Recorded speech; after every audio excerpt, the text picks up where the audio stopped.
Good morning. This is Pastor Ray Frank, Syracuse Wesleyan Church. Today is Monday, August the 19th.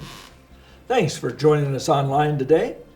I appreciate those of you who respond either by commenting or sharing it with your friends.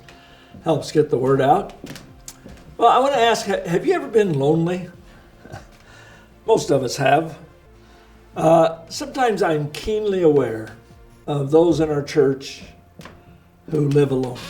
Either their spouse has died or has left them some way, and their children are grown and gone, and so at nights they come home to an empty house. And I'm aware of that. I had that experience shortly after my first wife died, and it's not easy, and so I'm very sensitive to that. I care about that. And of course I know that people can still feel lonely and isolated even in a crowded room with people all around them. But for all of those who struggle with loneliness, I want to tell you that there's good news for those who commit themselves to Jesus Christ. Peter tells us, "For you were like sheep going astray, but now you have returned to the shepherd and overseer of your souls." Think about what a blessing it is. Think about what a blessing it is to have Jesus as both our shepherd and overseer. Most people are probably familiar with Psalm 23. It's called the Shepherd's Psalm. Starts out, "The Lord is my shepherd, I shall not want." It's this picture of God shepherding us, gathering us like sheep, and leading us along. It's a beautiful picture of Jesus leading us between quiet streams, green pastures, right paths, even through dark valleys, and eventually into the house of the Lord. In many places, the Bible uses this picture of the Good Shepherd leading his sheep to demonstrate God's care for us. In fact, Jesus himself would say, "I am the Good Shepherd. The Good Shepherd lays down his life for the sheep." But I want us to think about this second term that Peter used, translated overseer in the NIV. Other translations use the word guardian.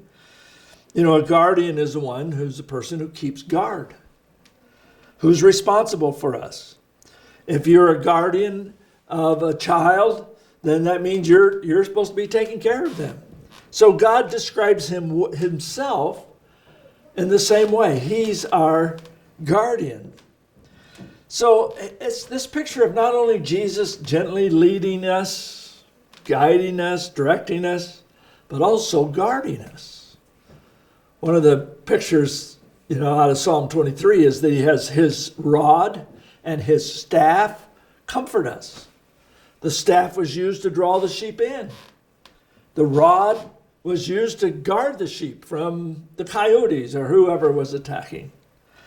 Well, the good news is that even though Satan is always trying to defeat us, we have a guardian who's got our back. Even if our lot is to go through terrible, fiery furnaces, the hotter the fire, the greater will be his protection. The glorious news is that there are many who will testify that in their darkest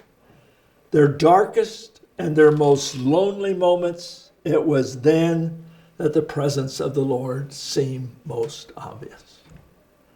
I know a little bit about that. In those weeks following my wife Ethel's death, there were times in the night when it seemed so terribly dark. The valley of the shadow of death is a terrible place to be. He does promise we'll go through it. It's not the end for us. But I got to say that there were many times in that darkest, blackest time of my life, I couldn't see Jesus. I didn't see a presence. I didn't see any handwriting on the wall. But somehow, some way, he was more real to me in those moments than he's ever been any other time. So I want you to take that as a bit of good news. If you're facing loneliness, hard times, let the shepherd draw you near and know that he will guard you. Now, he draws us near by giving us time to spend in his word and praying and quieting our hearts and our minds in his presence.